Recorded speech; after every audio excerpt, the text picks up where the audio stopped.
रामपुर गांव में सुबह का समय है। सूरज हरे भरे खेतों के पीछे से उग रहा है। वही काका खाट पर बैठकर हुक्का पी रहे हैं और काकी चूल्हे पर बैठी रोटी बना रही हैं। तभी बिट्टू अपने हाथ में एक बड़ा सा झोला और अजीब सा बर्तन लेकर घर में आता है। प्रणाम काका। प्रणाम काकी। तुम्हारा बिट्टू शहर से डिग्री लेकर लौट आया। अरे मेरा लाल, कितना दुबला हो गया है रे शहर में। रुक, अभी तेरे लिए सेर भर दूध और मक्के की रोटी लाती हूँ। हाँ भाई हाँ, पढ़ लिख कर आ गए बाबू साहब। अब बताओ, आगे नौकरी चाकरी का क्या सोचा है, या फिर हमारी तरह खेती संभालोगे? काका, नौकरी तो नौकर करते हैं, आपका बेटा तो बिजनेस करेगा। ऐसा बिजनेस जो इस पूरे रामपुर गांव की किस्मत बदल देगा। अच्छा, ट्रैक्टर की एजेंसी खोलोगे या खाद की दुकान? नहीं काका, मैं गांव में खोलूंगा बिट्टू के स्पेशल पनीर मोमोज की दुकान। ये क्या है, स्टील का 4 मंजिला मकान? और ये मोमोज वोमोज क्या होता है रे? कोई भूत प्रेत का नाम है क्या? अरे नहीं काका, ये शहर का सबसे मशहूर खाना है। मैदे की पतली लोई के अंदर एकदम फ्रेश पनीर, कद्दूकस की हुई सब्जियां और गरम मसाले भरकर भाप में पकाया जाता है। और साथ में मिलती है तीखी लाल चटनी, जिसे खाकर कान से धुआं निकल जाए। दोपहर हो गई है, लेकिन बिट्टू हार नहीं मानता। वो पीपल के पेड़ के नीचे एक छोटी सी मेज लगाता है। उस पर तिरछी लिखावट में एक बोर्ड टंगा है।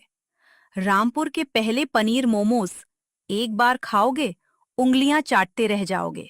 आओ भैया आओ, चाची ताई बाबू भैया, शहर का मशहूर आइटम गर्मा गर्म पनीर मोमोज, केवल 10 रुपए प्लेट। गांव के लोग दूर से ही उसे ऐसे देख रहे हैं जैसे वो मंगल ग्रह से आया हो। तभी वहां से घसीटी गुजरता है। उसके हाथ में एक ठेला है। अरे बिट्टू, तुम काका के लड़के, ये क्या तमाशा लगा रखा है? ये सफेद सफेद क्या रखा है? देखने में तो हमारे यहाँ के उबले हुए पेड़े जैसा लग रहा है, लेकिन इसमें से अजीब खुशबू आ रही है। घसीटी चाचा, ये पेड़ा नहीं मोमोज है। इसके अंदर असली पनीर भरा है। एक बार चक्कर तो देखो, पैसे नहीं लूंगा। मुफ्त का? लाओ लाओ। वैसे भी मुझे सुबह से बस 4 ही पराठे नसीब हुए थे। पेट में चूहे कूद रहे हैं। बिट्टू एक दोने में कुछ मोमोज रखता है और उसमें गाढ़ी तीखी लाल मिर्च की चटनी डाल देता है। घसीटी अपनी उंगलियों से पूरा मोमोज उठाकर मुंह में ठूस लेता है। वाह, अंदर का पनीर तो मखमली है, एकदम सॉफ्ट। अचानक घसीटी की आंखें बड़ी हो जाती हैं। चेहरा लाल होने लगता है। चटनी का तीखापन असर दिखा रहा है। अय्याओ माई रे माई, आग लग गई। कान से धुआं निकल रहा है। घसीटी चाचा के कानों से सचमुच धुआं निकालने लगा। पानी पानी, बिट्टू ने मुझे जहर दे दिया, बचाओ। वह भागकर पास के कुएं पर जाता है और वहीं पास रखे ग्लास उठाकर पानी पीने लगता है। ये देखकर गांव के कुछ लोग आपस में कानाफूसी करने लगते हैं। देखा, बिट्टू शहर से कोई तांत्रिक खाना लाया है। घसीटी का तो पूरा मुंह ही जल गया। कहा था ना मैंने, इस मैदे के लट्टू को कोई नहीं खाएगा। दुकान बंद कर और घर चल। बिट्टू दुखी और उदास होकर काका के साथ घर चला जाता है। बिट्टू उदास बैठा है। स्टीमर खाली पड़ा है। काकी उसके पास आती हैं और बिट्टू को समझाने की कोशिश कर रही है। उदास मत हो मेरे लाल, तेरे मोमोज में स्वाद तो है। मैंने चुपके से रसोई में एक खाया था। वो जो अंदर पनीर था ना, वो बहुत बढ़िया था। लेकिन हमारे गांव के लोग तीखा तो खाते हैं, पर मिर्च के इस नए स्वरूप ने उन्हें डरा दिया। और गांव के लोगों को मैदे से भी परहेज है। काकी, अगर उन्हें मैदे से परहेज है और चटनी ज्यादा तीखी लगी, तो क्यों ना मैं इसमें थोड़ा देसी ट्विस्ट दे दूं? कैसा ट्विस्ट? गांव वालों को शुद्ध और सेहतमंद चीजें पसंद है। मैं मैदे की जगह गेहूं के आटे का इस्तेमाल करूंगा, और पनीर तो हमारे गांव की भैंसों के शुद्ध दूध का ही है। और लाल चटनी के साथ साथ एक मीठी सौंठ और पुदीने की हरी चटनी भी बनाऊंगा। ये हुई ना बात। और सुन, कल गांव में पंचायत की बैठक है। सब लोग इकट्ठा होंगे, वही सही मौका है। सरपंच जी और काका सहित गांव के बड़े बुजुर्ग बैठे हैं। तभी बिट्टू वहां अपनी टेबल लगा लेता है। लेकिन इस बार बिट्टू मोमोज गेहूं के आटे के बनाकर लाता है और वहां 2 अलग-अलग चटनियां रखी हैं। बिट्टू, फिर आ गया तू अपनी आफत लेकर। आज तो पंचायत है, यहाँ तमाशा मत कर। काका, आज मैं बेचने नहीं आया। आज मैं अपनी हार स्वीकार करने आया हूँ। ये आखिरी बार है। मैं सबको मुफ्त में खिलाना चाहता हूँ। लेकिन ये शहर वाला मोमोज नहीं है। ये रामपुरिया पनीर बाटी है, जिसे भाप में पकाया गया है। क्या कहा? रामपुरिया पनीर बाटी? और वो भी बिना तेल ही के, सिर्फ भाप में पकी? लाओ भाई, जरा हम भी देखें कि इस नई पीढ़ी ने क्या आविष्कार किया है। बिट्टू चालाकी से सरपंच जी को आटे का मोमोज देता है, जिस पर हरी पुदीने की चटनी और हल्की सी लाल चटनी मिक्स है। ओहो, अद्भुत, अकल्पनीय है। क्या हुआ सरपंच जी? तबीयत तो ठीक है? अरे राम खिलावन, तेरा बेटे ने तो कमाल कर दिया रे। इसके अंदर जो पनीर है वो मुंह में जाते ही घुल गया। और ये जो आटे की परत है, ऐसा लगता है जैसे घर की रसोई का स्वाद हो।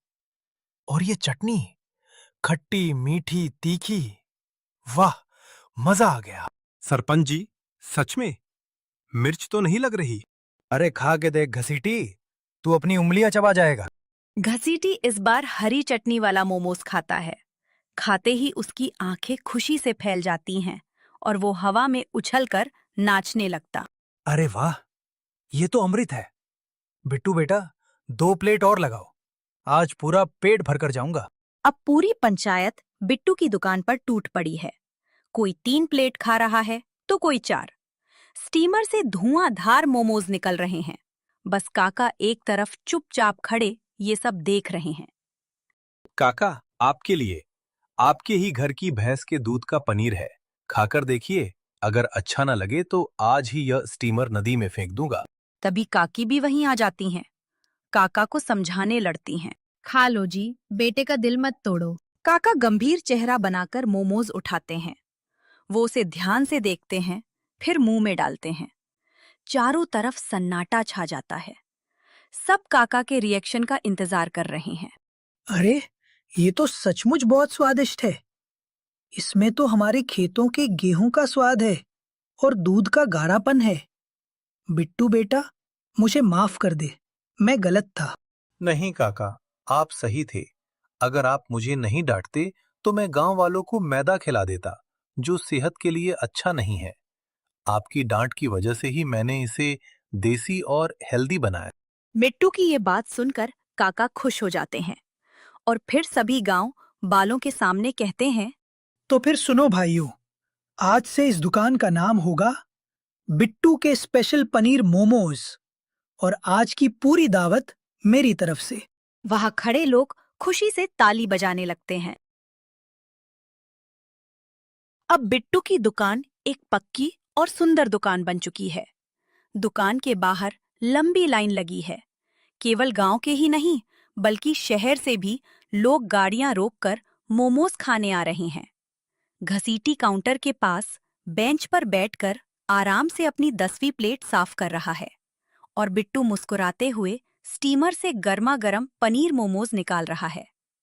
काकी बिट्टू के पास खड़े होकर उसकी मदद कर रही हैं। काका भी पास की कुर्सी पर बैठकर लोगों को आवाज दे रहे हैं। आओ आओ बाबू साहब, शहर का कचरा भूल जाओगे जब रामपुर के शुद्ध आटे और पनीर वाले मोमोज खाओगे। तभी गांव के सबसे बड़े कंजूस लाला धनपाल, उनकी उम्र 60 वर्ष, मोटी तोन, हाथ में बही खाता लेकर वहां से गुजरते हैं। अरे बिट्टू, घसीटी तो डरपोक था, मिर्च देखकर भाग गया। पर हम बनिए हैं बेटा, हम कोई चीज कभी नहीं छोड़ते। और फिर इसमें पनीर है, लाओ जरा हमें भी दो। बिट्टू धनपाल की बात सुनकर समझ गया कि धनपाल फ्री में मोमोज खाना चाहता है। इसलिए वह हंसते हुए धनपाल से कहता है। लाला जी, चटनी बहुत तीखी है, आप सहन नहीं कर पाएंगे। अरे हट, हमने बड़ी बड़ी शादियों में मुफ्त के गोलगप्पे खाए हैं। ये शहर की चटनी हमारा क्या बिगाड़ेगी। लाओ, चटनी जरा ज्यादा डालना, कंजूसी मत करो। बिट्टू लाला जी को लाल मिर्च वाली पनीर मोमोज की प्लेट देता है। लाला जी अपनी बड़ी सी तोंद मटकाते हुए एक ही बार में 2 मोमोज मुंह में रख लेते हैं। अरे बाप रे बाप, ये मोमोज है या जलता हुआ कोयला। पानी, कोई पानी लाओ रे। लाला जी, पानी मत पीजिए, मिर्च और बढ़ेगी। ओए बिट्टू, अगर कल मेरा पेट खराब हुआ तो तेरे बाप से हर्जाना वसूल करूंगा। लाला जी अपनी धोती समेटकर बही खाता लेकर भागते हैं। गांव वाले दूर से ये देखकर हंसते लगते हैं। कुछ दिनों बाद बिट्टू की दुकान पर भारी भीड़ है। तभी वहां लाला धनपाल अपने साथ कोट पेंट पहने एक अरियल शहरी शेफ मोंटी को लेकर आते हैं। अरे ओ बिट्टू के बच्चे, तूने अपनी उस तीखी चटनी से मेरा मुंह जलाया था ना, बदला लेने आया हूं मैं। ये देखो, ये हैं शहर के सबसे बड़े शेफ मोंटी बाबू। ये तुम्हारी इस पीतल स्टील की औकात दिखाने आए हैं। What is this? आटे के मोमोज? मोमोज तो सिर्फ फाइन मैदे के बनते हैं। ये विलेजर्स क्या जाने ऑथेंटिक चाइनीज टेस्ट। मैं यहाँ मशीन से बने बिल्कुल पतले और परफेक्ट मोमोज लाया हूँ। शेफ मोंटी वहीं अपनी टेबल रखकर आधुनिक गैस मशीन चालू करता है और चमचमाते सफेद मैदे के मोमोज निकालकर गांव वालों को मुफ्त में बांटने लगता है। तभी वहां घसीटी आता है और एक मोमोज सी प्लेट लेकर खाने लगता है। अरे साहब, ये कैसा मोमोज है? ऐसा लग रहा है जैसे मुंह में गीला कपड़ा चबा रहे हूं। ना इसमें अपनेपन की महक है, ना हमारे रामपुर के दूध का गाढ़ा स्वाद। अरे बाबू साहब, तुम्हारी मशीन चाहे जितनी बड़ी हो, पर इस लड़के के हाथों में हमारी मिट्टी का हुनर है। तुम्हारे मोमोज में सिर्फ मैदा है और हमारे बिट्टू के मोमोज में सेहत और ममता का तड़का है। हाँ, और हमारी पुदीने की चटनी के आगे तुम्हारी ये विदेशी सॉस पानी कम चाय है। बिल्कुल ठीक मोंटी बाबू। शहर की मशीनें यहाँ नहीं चलेंगी, हमारे यहाँ दिल का स्वाद चलता है। शेफ मोंटी अपनी रेसिपी बुक समेटता है और लाला धनपाल को गुस्से में घूरते हुए वहां से चला जाता है। लाला धनपाल भी अपनी तोंद संभालते हुए वहां से खिसक जाता है। तो समझे दोस्तों, बिजनेस चाहे शहर का हो या विदेश का, अगर उसमें अपने गांव की मिट्टी का स्वाद मिल जाए तो वो सुपर हिट होना ही है।